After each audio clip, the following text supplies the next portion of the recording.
Hi everyone, Ernest Hemingway once again, and recently I read The Snows of Kilimanjaro by Hemingway, my first complete collection of stories by Ernest, good old Ernst, and I'm not going to give it a full review because number one, my review is this is a must-read.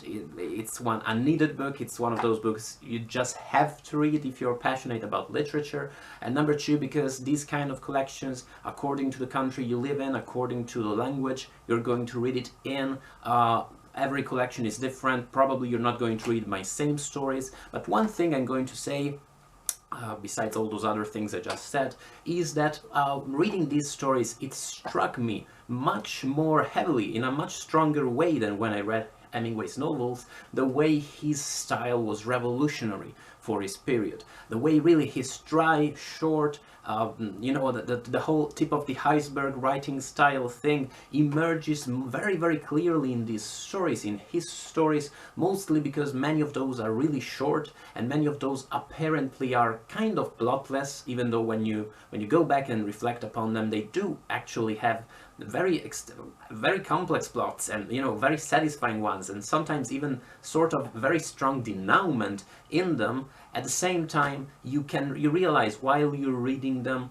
the way information is weighed in Hemingway's stories, the way he gives you very, very little detail about everything, the way you have to infer most of what's going on through the characters' dialogue, through the way they approach the world, through the way descriptions of nature around them reflect or do not reflect the character's mood, and all those complex things that make it a pleasure to read his stories, even when they appear like they're about people walking in the woods and doing shit. It's sort of a truth universally acknowledged that Hemingway is a seminal writer in American literary history, and that the scope of his influence is very difficult to establish because he was such an influential writer. You can hear echoes of Hemingway's style in basically any American writer. You can hear them in The Lillo, you can definitely hear them in Pynchon. One thing you can also feel by yourself if you are a non-native speaker, and maybe also if you are, is that there's a big difference when you read contemporary British and contemporary American literature from the perspective of of someone who doesn't have English as their first language. There's definitely a difference in style between these two worlds, generally speaking, and I think, I'm not the only one of course, but I do think that Hemingway is probably at the roots of that. His style and the influence it had on American literature is at the origins of that whole thing.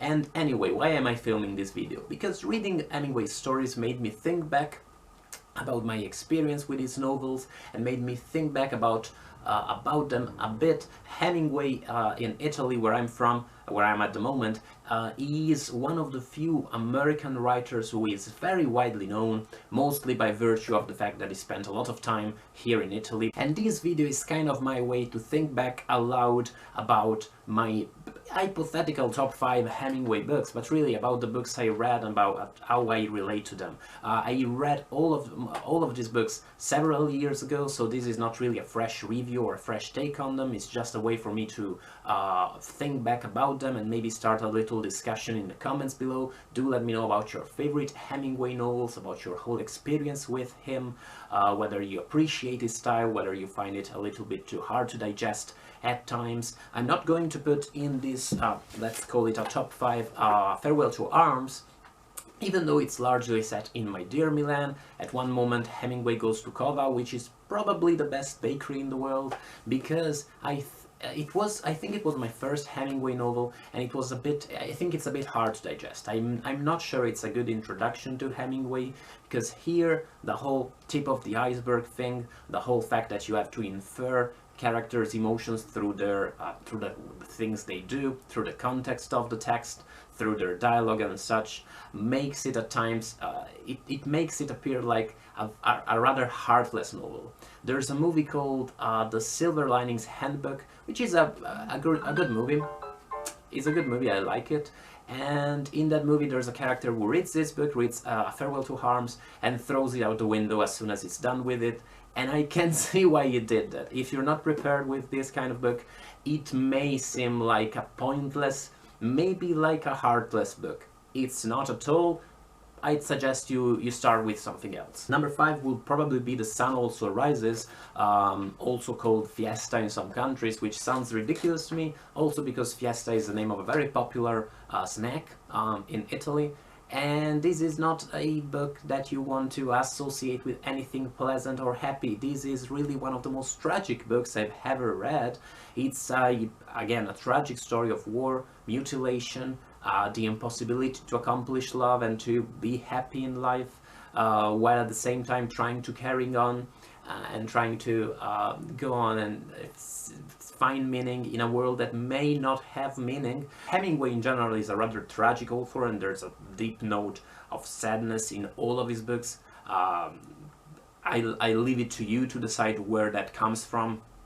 It's up to you to decide whether a writer's biography should should influence the way you read his works.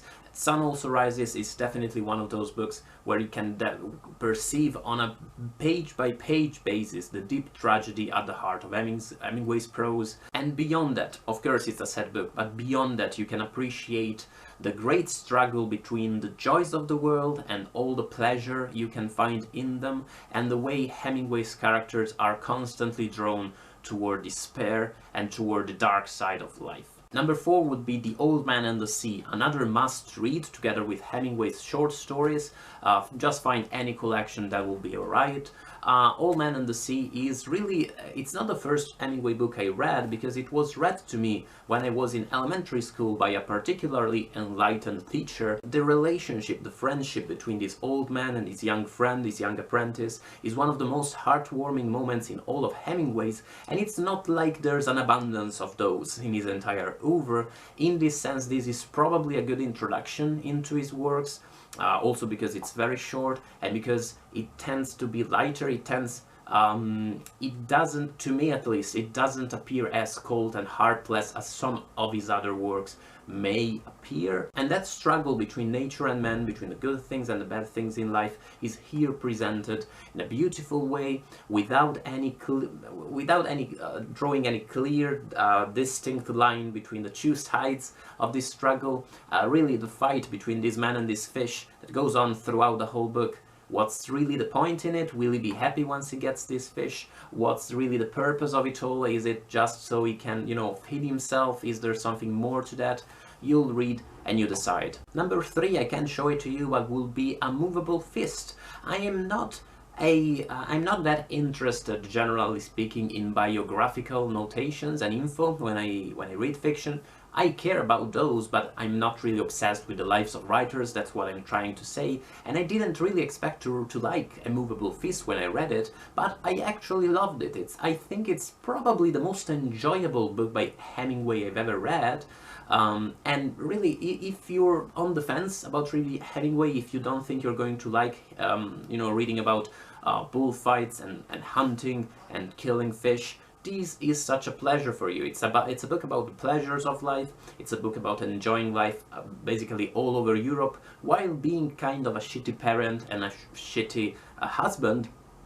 It's also a book about Hemingway's relationship with other writers. It's a brilliant book, so funny in those parts where he discusses his career as a writer and his relationship with other writers who maybe are not that good at their job, maybe are failed writers. Another brilliantly heartwarming passage is the whole passage detailing Hemingway's friendship with Fitzgerald. That's amazing. It's an awesome portrait of a friendship. It's just a great portrait of the life of all of these people.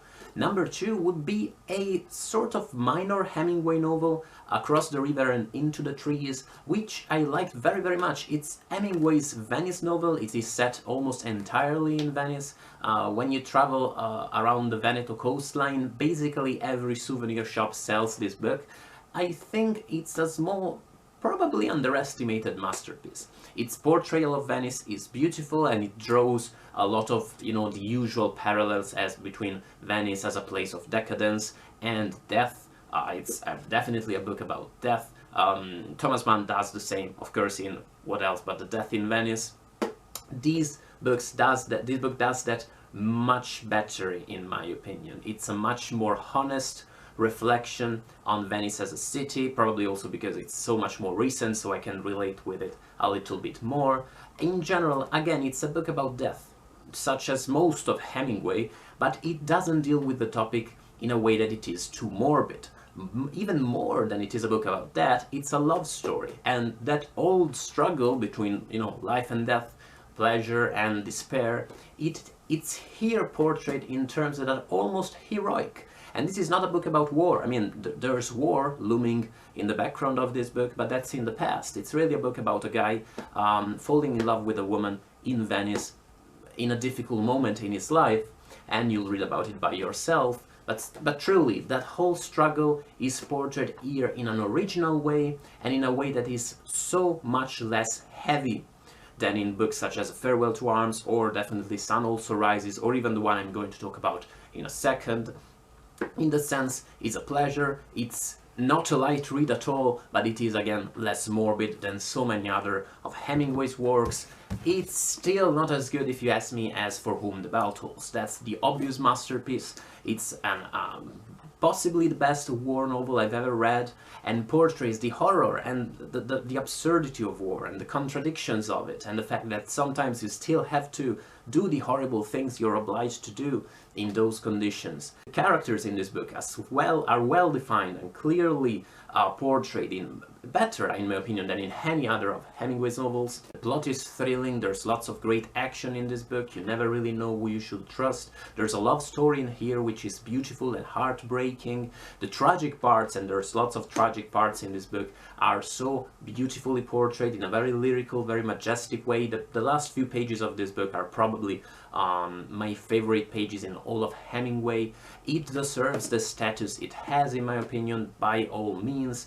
This is, by the way, probably the longest among the novels I've discussed, but it's also the one that flows the fastest. Definitely more than Across the River and Into the Trees, with all that I like it.